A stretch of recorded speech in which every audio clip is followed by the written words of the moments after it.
주간 평안하셨습니까? 여쭈었는데요. 사실은 그것은 저에게 묻는 겁니다. 너는 한 주간 평안했냐? 예, 참 저는 한 주간은 아니었고요. 지난 주간 주일을 생각하면서 참 고통스러운 시간이었습니다. 굉장히 고통스러웠습니다. 제 평생에 이런 고통이 또 있을까 할 정도였습니다. 지난 주일은 우리가 추수감사 주일로 지켰습니다. 교회 설립 68주년이었고 생일 축하하는 시간이었고 그래서 또 그날 성찬식을 하였습니다. 그런데 성찬식이 진행되고 찬송을 부르다가 코피가 나기 시작했습니다. 10분여 동안 이게 참 멈추고 싶었던 간절함이 있었지만 아무리 해도 멈춰지지 않았습니다. 한 번도 경험해 보지 못한 시간이었습니다. 아니 한 번도 생각해 보지 않았던 시간이었습니다. 저는 간혹은 예전에 이런 생각을 했었습니다. 내가 나중에 목회를 하다가 설교하다가 죽으면 얼마나 영광스러울까 생각을 했던 일이 있었습니다. 그런데 생각해 보니까 참 설교하다가 죽으면 참 엽기적으로 고통스럽겠다는 생각이 들었습니다. 여러분 한번 생각해 보세요. 제가 설교하다가 갑자기 죽어요. 여러분 보기가 좋을까요? 아니면 마음이 굉장히 힘들까요? 마음이 힘들죠. 그러니까는 제가 잘못 생각한 겁니다. 설교하다가 제가 죽으면 되는 것이 아니라 복음을 전하다가 죽을 수 있겠지요. 그렇지만 더 좋은 것은 하나님께 예배하다가 찬양하다가 기도하다가 하나님 나를 부르시면 제일 좋겠다. 이게 가장 영광스러운 거죠. 제가 잘못된 생각을 가졌던 겁니다. 예, 그렇습니다. 한 번도 생각은커녕 가능성조차도 생각해 보지 않았던 성찬식을 진행하다가 모든 예배를 멈춰버리고 올 스톱해야 되는 상황이 저에게 임한 겁니다. 얼마나 당황했는지 모릅니다. 제 마음 안에 이 성찬식을 부목사님에게 하라고 할까라는 생각을 했는데 아니 저 부목사님이 한 번도 성찬식을 해본 일이 없을 텐데 어떻게 하라 그러겠습니까? 그것도 안 될 것 같고요. 오늘 예배는 불가능할 것 같으니 찬송하고 기도하다가 돌아가십시오라고 해야 될까? 아니 그것도 또 아닌 것 같고 이건 뭐 어떻게 해야 될지를 모르겠는 겁니다. 저는 그날 이전에 경험해 보지 못했던 아주 중요한 교훈을 하나 얻게 된 겁니다. 뭐냐 하면 예배를 드리는 것, 성찬을 하는 것, 이 모든 것 다 하나님의 온전한 은혜인 겁니다. 그 하나님께서 예배하도록 도와주셔야만 할 수 있는 것이고 성찬식도 하나님께서 은혜를 주셔야만 감당할 수 있겠다라는 것을 알게 된 겁니다. 내 힘으로 내 수고로 내 경험으로 할 수 있는 게 아니라는 것을 알게 해주신 겁니다. 그때 저는 하나님께서 하나님 제가 어떻게 하면 됩니까? 하나님 어떻게 하지요라고 뒤에 앉아가지고 하나님 빨리 지혈이 돼야 되는데 지혈은 안 되고 하나님 어떻게 해야 됩니까? 라고 할 때 하나님께서 이런 마음을 주셨습니다. 멈춰라 였습니다. 멈춰라. 그런데 한번 생각해 보십시오. 1년 52주 가운데 드려지는 예배가 얼마나 많겠습니까? 매일의 새벽 기도가 있고 수요 예배도 있고 금요 기도회도 있고 그래도 금요일 날은 악을 쓰면서 기도하기 때문에 코피가 터지면 금요일 날 터져야 되는데 주일 날 하나님 이게 뭡니까? 라고 하는 그런 마음이 들었을 때 하나님 저에게 주시는 마음 멈춰였습니다. 멈춰 그 말이었습니다. 하나님께서. 그래서 뒤에 앉아있다가 이상한 집사님 불렀습니다. 이상한 집사님 잠시만 나오셔서 제가 멈춰야 되겠습니다. 그래서 이상한 집사님 찬양을 부탁드렸습니다. 그리고 다 멈춰놓고 목양실로 내려갔습니다. 목양실에 의자에 앉아있는데 정말 아무것도 하지 않았다가 아니라 할 수가 없었습니다. 아무것도 할 수 있는 것이 없었습니다. 10분 동안 제가 할 수 있는 것은 그냥 가만히 있는 것이었습니다. 가만히 있으면서 하나님 멈춰야 됩니다. 하나님 내가 예배를 멈추고 왔는데 하나님 이 7, 80명의 성도들이 앉아서 지금 예배를 드리고 있는 이 예배당에 우리 교우들 하나님 예배를 진행하는데 하나님 코피가 멈춰지지 않으면 예배를 드릴 수가 없습니다. 하나님 빨리 멈춰 주십시오. 멈춰 주십시오. 하나님 나에게 멈추라 그러지 않았습니까? 하나님 이 코피도 멈춰지게 해주십시오. 그리고 올라와서 예배를 드렸죠. 예, 저는 아무것도 할 수 있는 것이 없다라는 것을 알게 해주는 시간이었습니다. 달리 말하면 저는 그 전날 주일 예배를 위하여 정말 얼마나 더 열심히 준비했는지 모릅니다. 정말 말씀도 더 많이 준비하고 더 열심히 기도하고 더 열심히 준비했는데 하나님께서 멈추라 했더니 하나님께서 내가 준비한 것 때문이 아니라 하나님의 은혜 때문에 우리가 예배를 드리고 있다는 것을 알게 해주셨습니다. 저만 그런 것이 아니라 저는 여러분도 예배의 자리로 나올 수 있는 건 하나님의 은혜인 줄 믿습니다. 이덕인 권사님은 평생에 예배를 빠져본 일이 없는 분이었는데 아프니까 예배를 못 나왔습니다. 권사님도 예배 드린 것도 은혜일 뿐인 겁니다. 내가 뭔 수고하고 내가 뭔 열심으로 예배를 드릴 수 있는 것이 아닙니다. 오늘 지난주 중에 수술하신 우리 권사님도 얼마나 예배에 대한 사모함을 가지고 있겠습니까? 2020년 코로나가 터지고 나서 몇 주 동안 교회에 예배를 드리지 못하였을 때에 영상으로 예배를 보냈을 때에 어떤 성도님 저에게 전화를 해가지고 막 울었습니다. 하나님, 목사님, 저 예배 드리고 싶어요. 교회 가고 싶어요. 막 우는 겁니다. 연세가 70이 넘으신 분입니다. 예배 드리고 싶어요. 예배 드릴 수 있는 것도 은혜입니다. 은혜. 여러분, 저는 여러분이 이 자리에 앉아 있는 것도 은혜인 줄 믿습니다. 오늘은 사실 우리 교회가 그래도 코로나 때 부흥하고 참 좋은 교회다라고 하는 소문들이 여러분이 몰라도 여러분 우리 주변에는 좀 아는 사람들이 있습니다. 그렇게 노예도 그렇게 소문이 나 있는 분들이 있고요. 제 후배 가운데 어떤 목사님이 이제 12월 달에 올해 이제 다음 달에 저 다른 지역으로 담임 목사로 부임해 가는 목사님이 계십니다. 온 가족이 오늘 우리 교회에서 예배드리겠다라고 벌써 몇 주 전부터 오지 마라고, 우리 교회에 뭘 볼 수 있는 게 없다고, 그냥 우리는 예배를 드릴 뿐이라고, 그러니까 오지 마라고 했는데 그냥 드려지는 그 예배에 나도 동참해 보고 싶다고 오겠다라고 이야기했습니다. 그래서 몇 주 동안 이야기하고, 그럼 오면 내가 동의를 하는데 오면 연탄배달까지 하고 가라고, 수고까지 하고 가라고, 그래야지 밥값을 하는 거라고 제가 그렇게 해서 이야기를 다 했거든요. 그래서 이 목사님이 열심히 오다가 고속도로에서 차가 퍼져버렸습니다. 그래서 못 왔습니다. 보세요, 내가 원해도, 내가 수고해도, 내가 노력해도 은혜로 예배를 드린다는 것을 깨달아야 됩니다. 이게 얼마나 중요한 교훈인지 모릅니다. 저는 여러분이 이 자리에 앉아있는 한 분 한 분이 다 하나님의 은혜로 앉아있는 줄 믿습니다. 하나님 불러주셨습니다. 예배하라고 불러주셨습니다. 예배를 진행하든 기도를 하든 찬양을 하든 헌금을 드리든 우리는 은혜로 이 자리에 앉아있는 사람들입니다. 오늘은 우리에게 이 말씀을 우리 주님께서 우리에게 알려주는 것 같습니다. 하나님은 저에게 약함을 통하여 겸손함을 보여주셨고, 예배는 온전히 은혜로 드려지는 것이라고, 예배는 오로지 주의 은혜의 손길 아래 있는 것이라고 정확하게 우리가 알려준 것이지요. 사람은 누구나 연약함이 있습니다. 단점이 있습니다. 아픔이 있습니다. 아무에게도 알리고 싶지 않은, 누구도 모르는 척 해줬으면 좋겠던, 그렇게 그냥 넘어가줬으면 좋겠다라고 생각하는 그런 연약함들 다 있지 않습니까?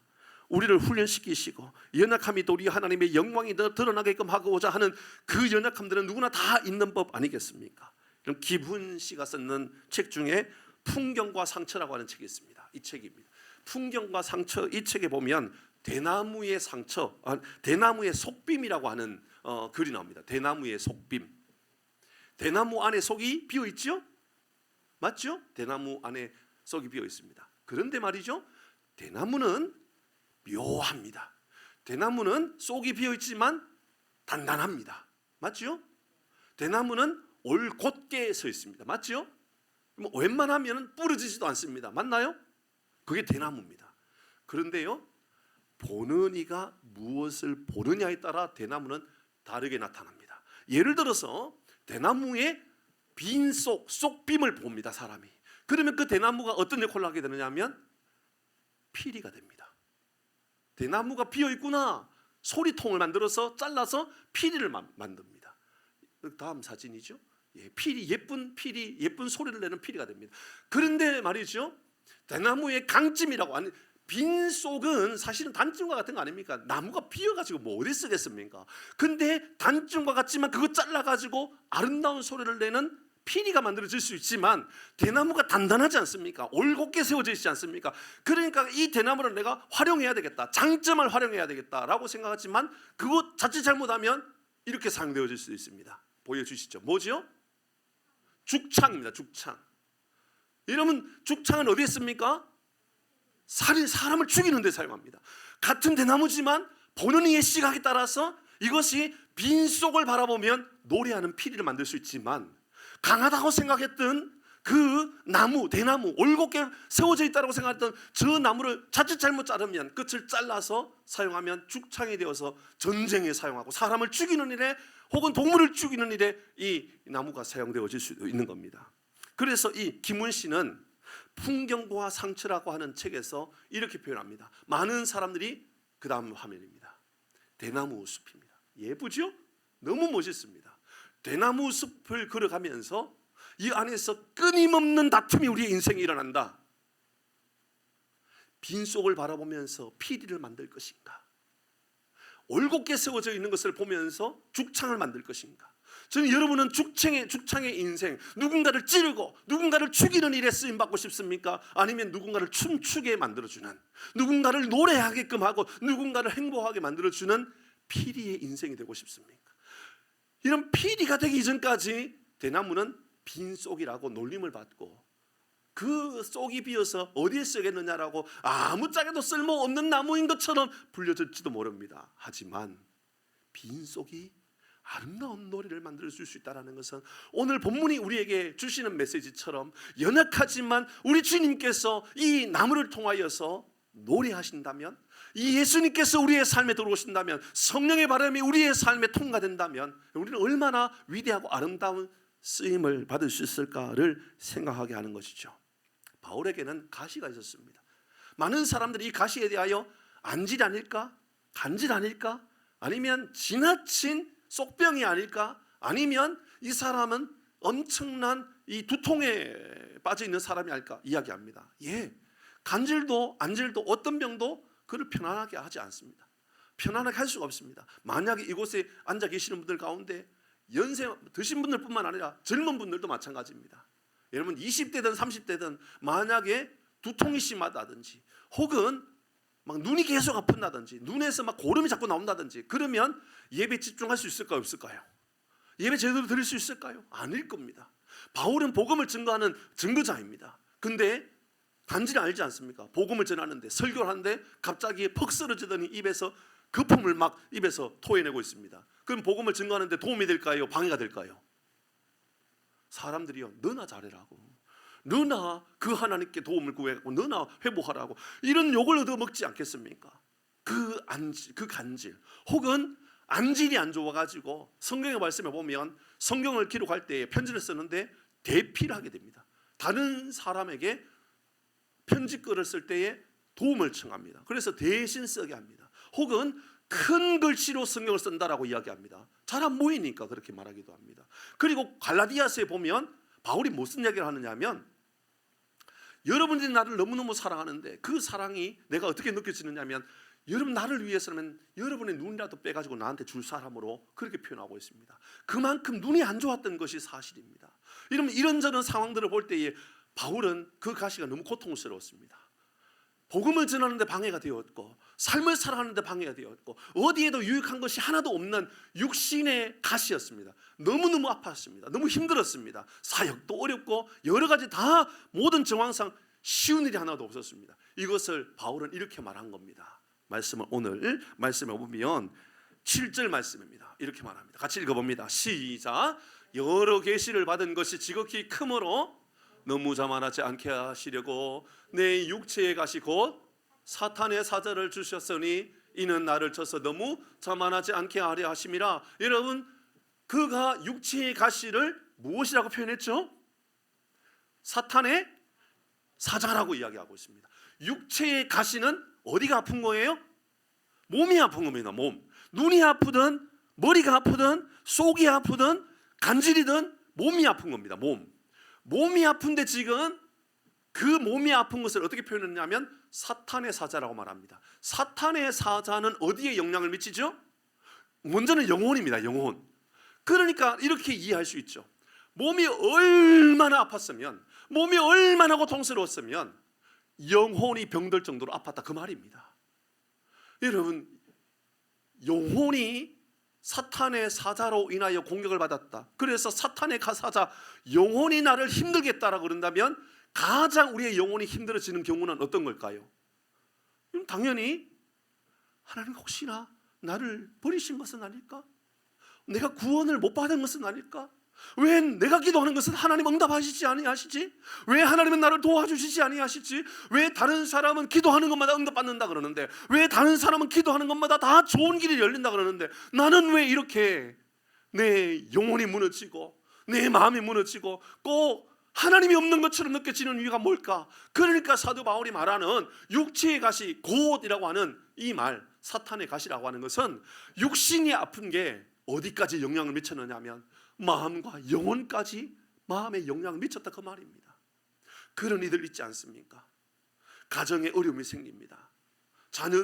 내 자녀들이 결혼 생활이 잘 안 되어서 이별하게 됩니다. 이런저런 문제가 생기면 내 마음 안에 막 무너집니다. 하나님, 그렇게 기도해가지고 가정 세웠는데 왜 무너집니까? 그럴 때는 마음 안에 하나님 도대체 살아는 계십니까? 라는 마음이 들면서 내 영혼의 상처를 입게 되지 않습니까? 다툼이 일어날 때도 그렇죠. 병들 때도 마찬가지입니다. 하나님, 다른 사람은 다 건강한데 왜 나는 이렇게 아픕니까? 라는 마음이 들 때는 내 영혼에까지 상처를 주게 됩니다. 그때 바울이 이렇게 말한 겁니다. 사탄의 가시가 내 안에 들어왔다. 사탄의 가시에 공격을 받았다. 사랑하는 교회 여러분, 영혼이 무너질 만큼 힘들었던 경우가 여러분에게는 있지 않습니까? 혹은 핸디캡으로 말미암아, 혹은 어떠한 어려움으로 말미암아, 혹은 사업의 어떤 문제로 말미암아, 자녀들의 문제로 말미암아, 하나님, 왜 사탄의 사자가 내 인생에, 내 가정에 찾아옵니까? 라고 하는 마음이 들었던 일들은 없었습니까? 그런데 오늘 이 말씀을 통하여 우리가 알고 있는 것처럼 바울은 내가 이 사탄의 사자와 같은 육체의 가시로 인하여 더 기뻐하고 더 감사할 이유가 있다라고 이야기하고 있습니다. 그게 뭐냔 말입니다. 첫 번째는요, 잘 생각해 보니까 사도 바울이 이렇게 말하는 것은 사도 바울이 육체의 가시인 이 사탄의 사자와 같은 이게 나에게 유익을 주고 나에게 기쁨이 되고 나에게 은혜가 되고 이것이 더 감사의 제목이 되는 첫 번째 이유는 오늘 본문의 말씀보다는 사실은 요 앞에 있는, 그러니까 고린도후서 12장이 아니라 11장에 나오는 내용으로 이해하는 것이 조금 더 좋을 것 같습니다. 11장 29절 같이 한번 읽어볼까요? 시작. 누가 약하면 내가 약하지 아니하며 누가 실족하면 내가 애타지 아니하더냐. 무슨 말입니까? 그의 마음 가운데 내가 아플 때마다 나보다 더 아픈 사람들이 이제 눈에 들어오기 시작하다 그 말입니다. 다른 사람의 아픈 것이 예사롭지 않게 보인 겁니다. 일부 예배 때 제가 여쭤봤어요. 장로님 아프니까 다른 사람 아픈 게 잘 들어오던가요? 그럼요. 예, 맞습니다. 내가 아파보지 아니하면 다른 사람의 아픔에 대하여 이해를 잘 못합니다. 여러분, 내가 진짜 뼈를 깎을 만한, 그러니까 오늘 본문의 말씀처럼 사탄의 가시처럼 사탄의 사자처럼 느껴지는 이런 고통이 없으면 어찌 우리가 남의 아픔을 알게 됩니까? 그러니까 바울이 하는 말이 내가 약하면, 누가 약하면 다른 사람 아플 때 내가 약하지 아니하며 다른 사람 실족하면 내가 애타지 않더냐. 이 말은 여러분, 바울이 내 몸에 가시가 있다는 것을 알고 나니까 이게 어떻게 느껴지는지 하면 다른 사람의 아픔이 예사롭지 않게 보여지기 시작하더라 그 말입니다. 저는 여러분 주변에 있는 사람들의 아픔이 여러분의 아픔으로 느껴질 수 있기를 바랍니다.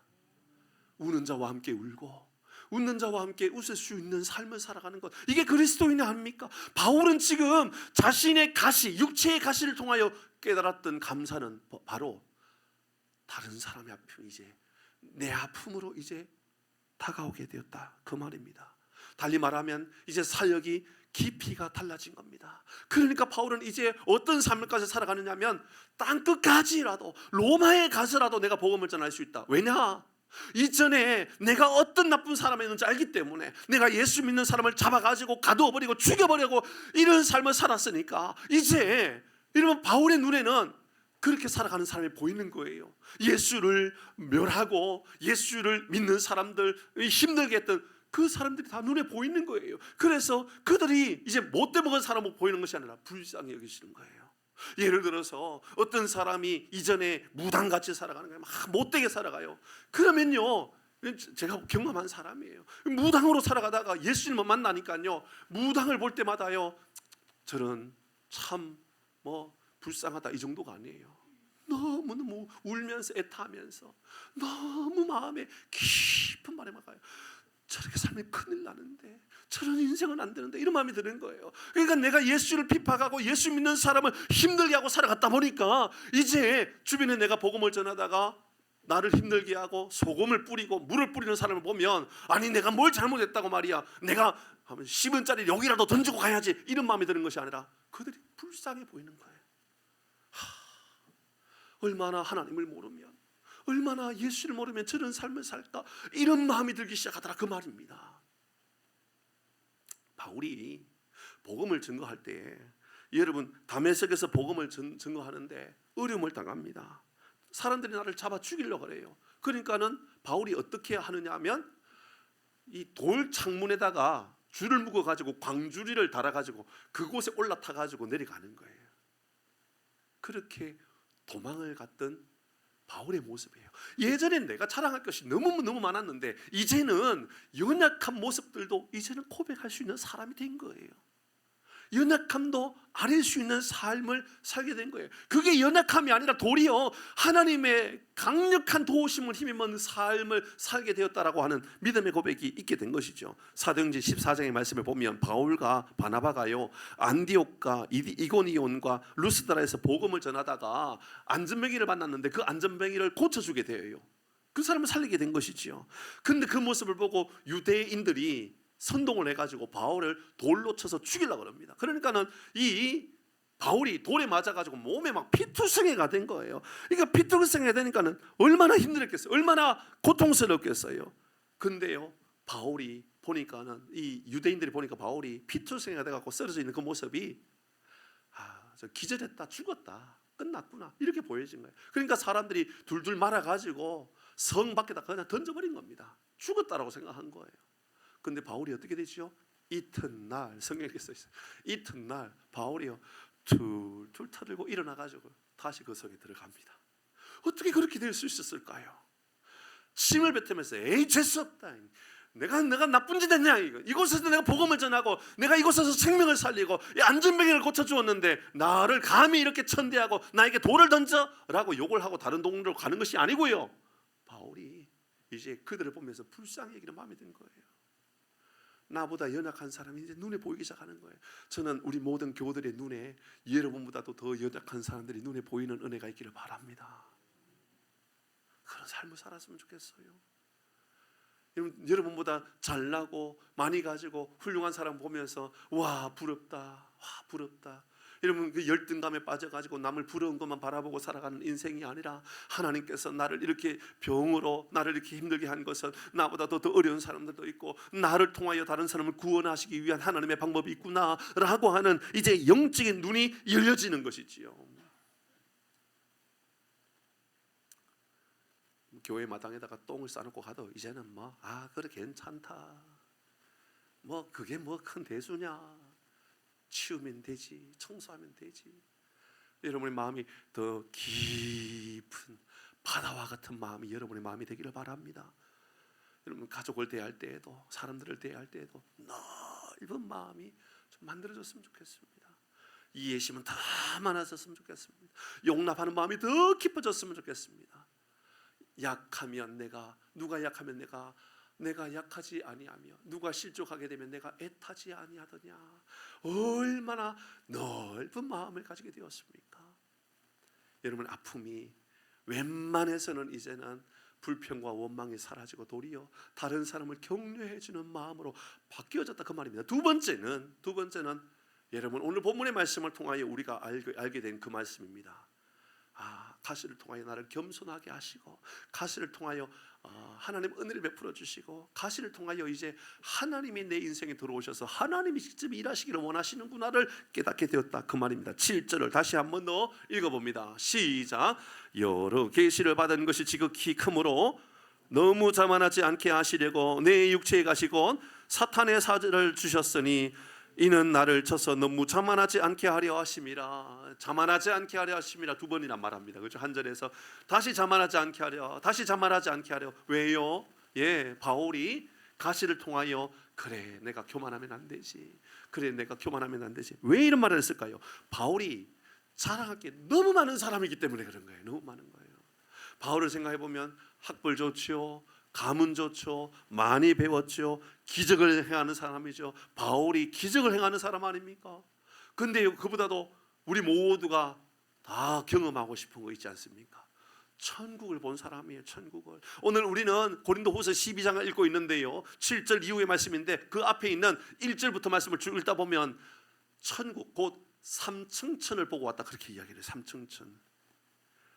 삼층천을 봤다. 여러분, 천국을 보면 사람들에게 자랑하고 싶을까요? 안 하고 싶을까요? 자랑하고 싶지요. 얼마나 드러내고 싶을까요? 그런데 바울은요, 이것조차도 숨기고 싶은 사람이에요. 이것조차도 드러내고 싶은 게 아닌 거예요. 바울이 이제 드러내고 싶은 것은요, 내가 삼층천 봤다 안 봤다, 내가 기적을 행했다 안 했다, 내가 얼마나 많이 배웠다, 내가 얼마나 능력 있는 사람이다, 이걸 드러내고 싶은 것이 아니라 이 모든 것은 내가 배설물로 여겨버리고, 내가 자랑하고 싶은 것은 있는데 내 약함을 자랑한다고, 내가 부족함을 자랑한다고. 말이 됩니까 여러분? 왜 그렇게 말합니까? 여러분, 바울이 나의 연약함을 통하여 하나님이 내 안에 들어오셔서 하나님이 일하신다라는 것을 바울은 이야기하고 싶었던 겁니다. 그러니까 바울은 나를 만들어주신 이도 하나님이요, 나를 사용하시는 하나님, 그 하나님에 대해 얼마나 말하고 싶었었는지 고린도전서 15장 10절 말씀에 보면 그의 간절함이 이렇게 담겨져 있습니다. 같이 천천히 한번 읽어볼까요? 시작. 그러나 내가 나 된 것은 하나님의 은혜로 된 것이니. 잠깐만요. 나의 나 된 것은 하나님의 은혜로 된 것이다. 이게 뭡니까? 하나님이 나를 불러주셨다, 그 말 아닙니까? 소명이라 말합니다. 우리 하나님께서 나를 불러주셨다, 이건 내 노력이다, 하나님의 은혜다? 전적인 하나님의 은혜다. 내가 예배드리는 것 전적인 하나님의 은혜다. 내가 예수 믿는 것 전적인 하나님의 은혜다 라고 말합니다. 내게 주신, 계속 한번 읽어봅니다. 시작. 내게 주신 그의 은혜가 헛되지 아니하여 내가 모든 사도보다 더 많이 수고하였으나 내가 한 것이 아니요 오직 나와 함께 하신 하나님의 은혜로다. 내가 다른 사도보다도 더 많이 수고했다, 내가 더 많이 열심히 일했다, 봉사했다. 사명이거든요. 사명, 쓰임받았다. 부르심도 보내심도 다 하나님의 은혜라고 이야기하죠. 저는 여러분의 삶에 은혜로 시작되어서 은혜로 마무리되는 삶을 살기를 바랍니다. 여러분의 삶이, 이러면 집에서 아침에 눈을 뜰 때부터 눈을 감는 저녁의 늦은 시간까지 온 삶이 하나님의 은혜로 채워지는 삶을 살기를 바랍니다. 바울이 지금 그 이야기를 하고 있는 겁니다. 하나님, 은혜 없이 내가 어떻게 살아요? 내게 능력은 내 능력이 아니요, 하나님의 은혜요. 너무 또 말하고 또 말하고 싶었던 게 바로 그 말입니다. 여러분, 내가 이렇게 잘난 사람, 대단한 사람, 이걸 말하고 싶은 것이 아니라 하나님이 나 같은 사람을 사용하시는구나, 나 같은 사람을 영광스러운 사람으로 사용하시는구나, 그거 이야기하고 싶은 바울의 고백이 있지요. 그런데 바울도요, 육신의 가시가 얼마나 아팠으면 사탄의 사자라고 말할 정도로 아팠다라고 말했지요. 그게 오늘 본문의 8절부터는 이렇게 표현했어요. 8절의 말씀에 보면 같이 읽어봅니다. 8절 시작. 이것이 내게서 떠나가기 위하여 내가 3번 주께 간구하였다. 이 말은요, 보통 열심히 기도했단 말이 아니거든요. 목숨을 걸고 기도했다, 그 말입니다. 오늘날 이 말은요, 내가 목숨을 걸고 이거 하나님 해결해 주지 않으면 나 못 가요.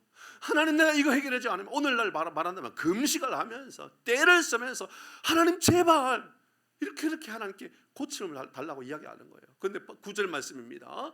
9절 말씀에 보니까 나에게 이르시기를 내 은혜가 내게 족하다, 이는 내 능력이 약한 데서 온전하여 짐이라 하신지라. 그러므로 도리어 크게 기뻐한다. 뭐 가지고요? 약함 때문에. 뭐 가지고요? 가시 때문에. 뭐 가지고요? 사탄의 사자 가지고요. 내가 이제는 기뻐한다는 말을 하고 있어요. 내가 연약한 거에 도리어 기쁠 일이 되었다라고 이야기하고 있어요. 내가 여러 약한 것들에 대하여 보시지요. 이제 약한 것들이 하나로 보여진 게 아닙니다.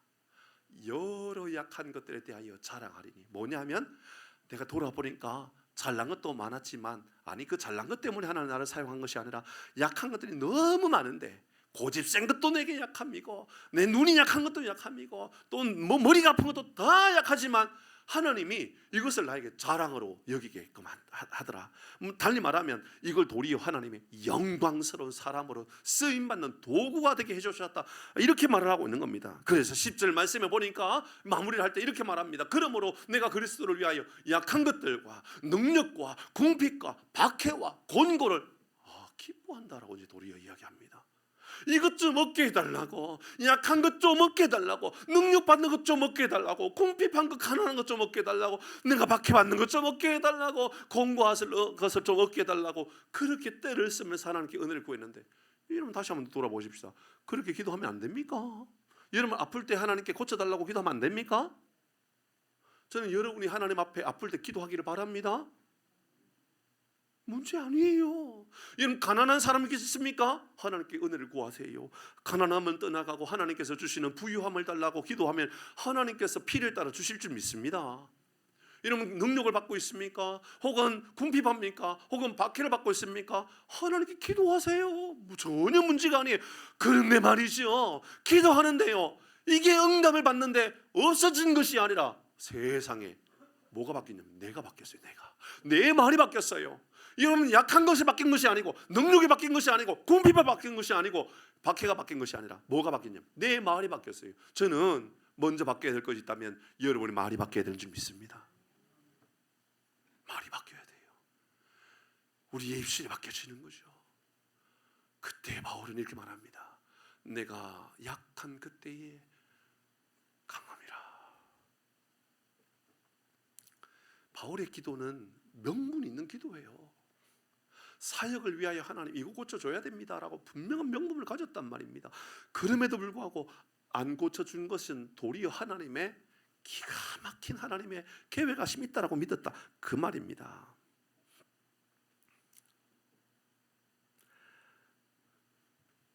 여러분, 다이아몬드 가지고 계세요? 대답 안 하셔도 됩니다. 대답하지 마세요. 여러분, 대답하지 마세요. 다이아몬드 가지고 계십니까? 네, 대답 안 하셔도 돼요. 다이아몬드. 뭐 작은 정보 하나 드릴게요. 다이아몬드 앞으로 사지 마세요. 아니, 띄우면 안 돼요. 아직 띄우면 안 돼요. 얼마 전에 뉴스에 보니까 다이아몬드의 가격이 아마 폭락할 것 같다라는 이야기를 해요. 엄청 떨어질 것 같다고. 왜냐하니까 그게 이제 인도에서 시작된 것 같은데요. 랩 다이아몬드라고 하는 게 나왔어요. 랩 다이아몬드. 그러니까 원석 다이아몬드가 이 탄소를 먹탄 같은 거 있잖아요. 탄소. 그거를 엄청난 열과 엄청난 압축으로 인하여, 압력으로 인하여 수억 년의 시간을 버텨왔을 때 다이아몬드 원석이 된다고 그러거든요. 맞거든요. 이게 한 2캐럿, 2.7캐럿인가 2.5캐럿인가의 가격이 한 5천만 원 해요. 그러니까 손톱보다도 훨씬 작은데 그거 하나에 5천만 원 한단 말이에요. 5천만 원. 아무도 안 놀라는 것은 여러분 집에 가면 뭐 2캐럿이 아니라 한 5캐럿짜리 다 가지고 있기 때문에 그런 거죠. 관심이 없어서 그런 걸까요? 준다 그러면 받을걸요?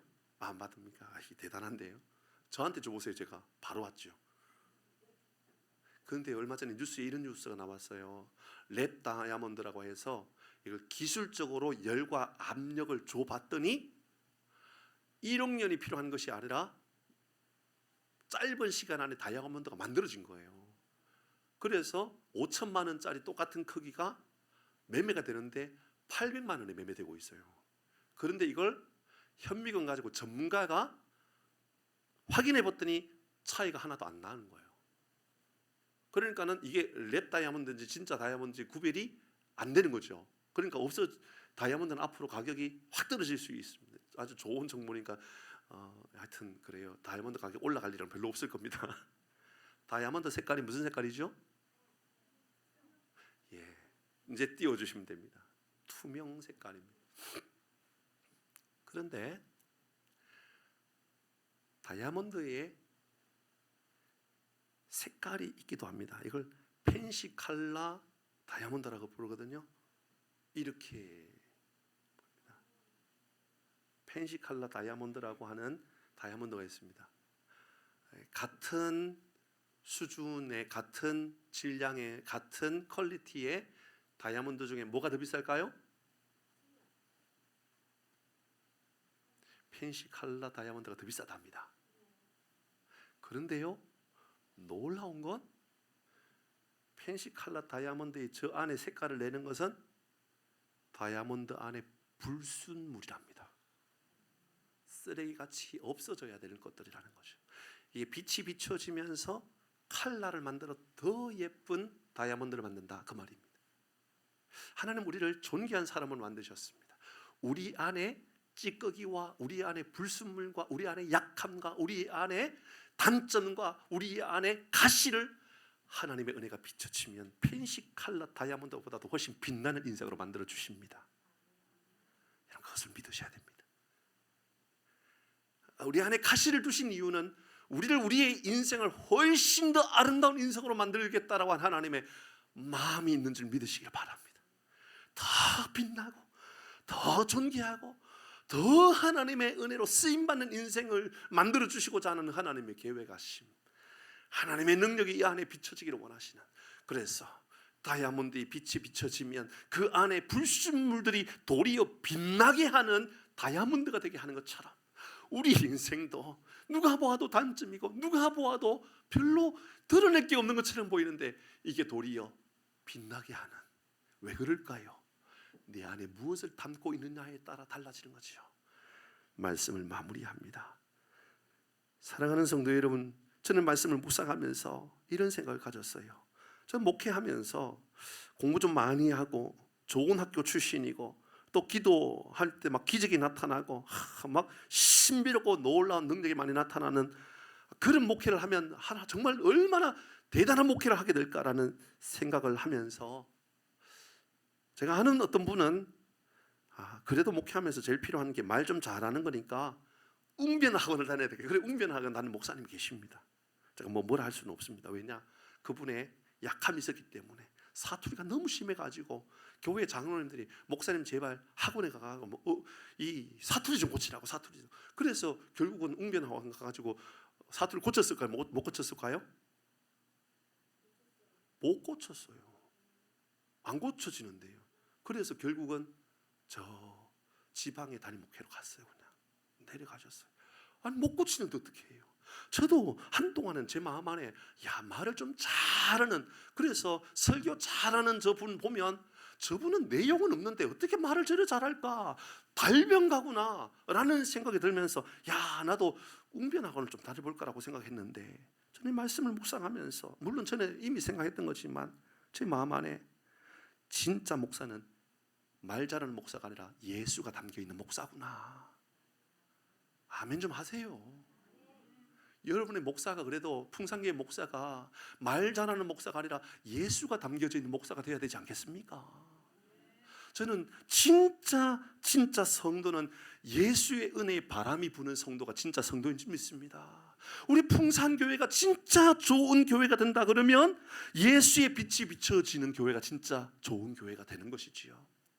무엇이 담겨져 있습니까? 어떤 빛이 비춰지고 있습니까? 고린도후서 4장 7절 같이 있습니다. 시작. 우리가 이 보배를 질그릇에 가졌으니 이는 심히 큰 능력은 하나님께 있고 우리에게 있지 아니함을 알게 하셔야 하며 아미라.